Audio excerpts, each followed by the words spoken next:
কুসুমপুর গ্রাম নামের ছোট্ট একটি গ্রামে জয়দেব পাল এবং তার দিদি মল্লিকার চান্দু নামের একটি ছেলে ছিল।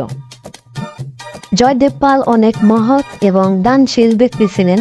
সেই গ্রামের যে কারো বিপদ আপদে সবার আগে সাহায্যের জন্য এগিয়ে যেতেন। কেউ তার কাছ থেকে খালি হাতে ফেরত যেত না। কিন্তু এত কিছুর পরেও জয়দেব পালের মনে তেমন শান্তি ছিল না, কারণ তার ছেলের জন্য। আর ছেলে একেতো কোনো কাজ করতো না, আর সে শুধু সারাদিন খাবারের উপরেই পড়ে থাকতো। সকাল থেকে রাত পর্যন্ত সে শুধু খাওয়ার উপরেই থাকতো, আর হজম হওয়া পর্যন্ত সে বিছানায় নাক ডেকে ঘুমাতো। আরে দিদি, তোমার এই ছেলে চান্দুর পিছনে তো আমার সব টাকা শেষ হয়ে যাচ্ছে। সে যেভাবে খাওয়া দাওয়া শুরু করেছে তাতে তো আমার মনে হয় যে আমি কয়েকদিনের মধ্যে পথে বসে যাব। এখন আমি কি করব? মানুষকে সাহায্য সহযোগিতা কিভাবে করব?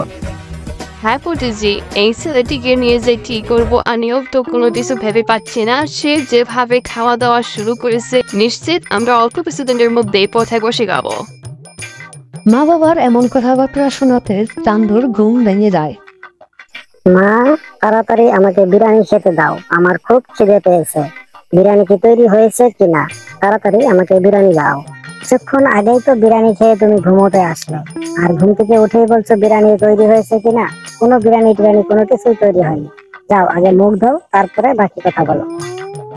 মা, আমাকে এখনই বিরিয়ানি দাও, আমাকে এখনই বিরিয়ানি খেতে দিতে হবে। আমার বিরিয়ানি চাই চাই।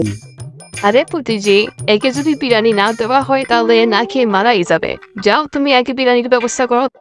নিরুপায় হয়ে তখন তার জন্য এক গাড়ি বিরিয়ানি নিয়ে আসা হয়। বিকাল থেকে শুরু করে রাত পর্যন্ত সে এক গাড়ি বিরিয়ানি খাওয়া শেষ করে দেয়। যেভাবে সে প্রতিদিন এক গাড়ি করে বিরিয়ানি খায়, আর তার বাবাও বাধ্য হয়ে তাকে প্রতিদিনই এক গাড়ি করে বিরিয়ানির ব্যবস্থা করে দিতে থাকে।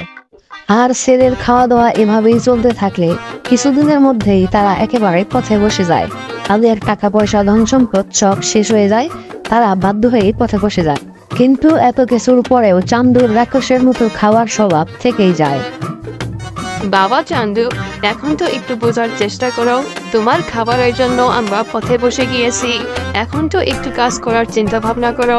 সারাদিন বসে বসে খেলে এমনিতেই ক্ষুধা বেশি লাগে, এবার একটি কাজ খুঁজে নিয়ে কাজ শুরু করে দাও। আচ্ছা মা, আমি তো অন্য লোকের মতো জুয়া বা তাস খেলে তো টাকা পয়সা নষ্ট করিনি। আমি তো শুধু খাবার খেয়েই টাকা নষ্ট করেছি। যদি বলো তাহলে আমি অন্যদের মতো জুয়া কিংবা তাস খেলা শুরু করে দিই। দেখো দিদি, শুধুমাত্র ওর খাওয়ার জন্যই আমাদের আজকে এই অবস্থা। সেই সাথে যদি ও জুয়া কিংবা নেশা করা শুরু করে দেয়, তাহলে কিন্তু আমাদের এই যে ঘরটুকু, এটিও আমরা আর খুঁজে পাবো না। আমাদেরকে ভিক্ষে করতে হবে। জানি না কোন পাপের শাস্তি আমরা পাচ্ছি, আর সেই শাস্তির জন্য এরকম একটি সন্তান আমাদের ভাগ্যে জুটেছে, যার খাবারের জন্য শুধুমাত্র আমরা পথে বসে গেলাম। ঠিক আছে মা, এক কাজ করো, যতগুলো খাবার তৈরি করেছো সবগুলো খাবার এখানে নিয়ে আসো। এমন সময় সেখানে একটি লোক আসে। ওদিকে চান্দু খাবার সাবার করে আরামসে ঘুমাচ্ছিল। ভাই সাহেব, আমি যখন বিপদে পড়েছিলাম আমার পরিবার প্রয়োজন নিয়ে, তখন আপনি আমাকে অনেক সাহায্য সহযোগিতা করেছিলেন। আর আজকে আপনার এই অবস্থা দেখে আমি এটা বিশ্বাসই করতে পারছি না। তুমি তো সবই জানো কামাল, আমার ছেলের ব্যাপারে। ওর জন্যই আজকে আমাদের এই হাল। জানি না আরো কি অবস্থা, কি বিপদ আমার সামনে অপেক্ষা করছে। ভাই সাহেব, আপনি একটা কাজ করুন। আমাদের গ্রামে একটি মহিলা তান্ত্রিক আছে, আপনি তার কাছে আপনার ছেলেকে নিয়ে সব সমস্যার কথা খুলে বলুন। আমার মনে হয় সে একটি ব্যবস্থা করে দিতে পারবে।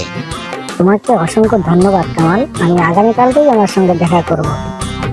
এই কথা বলে সে তার ছেলেকে নিয়ে পরের দিন সেই মহিলা তান্ত্রিকের কাছে যায়, আর সেই মহিলা তান্ত্রিককে তার ছেলের কথা সব খুলে বলে। পিতাজি, আমার খুব খিদা পেয়েছে, আমাকে এক্ষুনি বিরিয়ানি খেতে দিতে হবে। পিতাজি জলদি করুন, পিতাজি আমাকে তাড়াতাড়ি বিরিয়ানি খেতে দিন। এই হচ্ছে অবস্থা মাতাজি, সারাদিন শুধু খাবারের উপরেই পড়ে থাকে, খাবার ছাড়া কিছুই বোঝে না। ঠিক আছে বেটা, এদিকে আসো, আমি তোমাকে দুটি রুটি খাওয়ার জন্য দেবো। তুমি সূর্য ডোবার আগে সেই রুটি দুটো খেয়ে শেষ করবে। যদি তুমি খাবার বন্ধ করে দাও তাহলে তুমি সাথে সাথেই মারা যাবে। আর যদি তুমি রুটি খেতে পারো তাহলে আমি তোমাকে সারা জীবনের জন্য এমন বিরিয়ানি দেবো যে তুমি খেয়ে শেষ করতে পারবে না। আরে মাতাজি, দুটি রুটি তো আমি 2 মিনিটে খেয়ে সাবার করে দেব, আর তুমি সেখানে সারা দিনের কথা বলতেছো?